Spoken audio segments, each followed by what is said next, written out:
তোমরা বলাকা করো শিবির পার্বতী বলো নাহলে বিশ্বাস এটা জিৎ বলছে মাঠে নাকি গণেশ ঠাকুর তৈরি হয়েছে।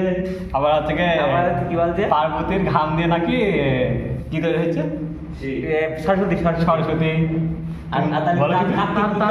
কার্তিক কি দিয়েছে কার্তিক। তারপর আছে যে কাল গরু সে আছে সিঁদুর জোড়া দিতে গিয়েছে। আর আর লক্ষ্মী তারপরে কার্তিক।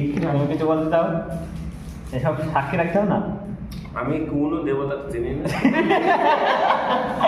ঠিক আছে রাইট তো এই ছেলেটা বলছে দেখিস আমি ঝাড়লাম এখানে আমি আবার নয় দেখা পুট কিনে ঠেন দেবো বলো ওই ছেলেটা বলছে পুনর ওই ছেলেটা বলছে নাকি এ বোয়া বল কালো কেন আমার এইটা বল। শিব ঠাকুরের দোষ এটা চিন্তা করে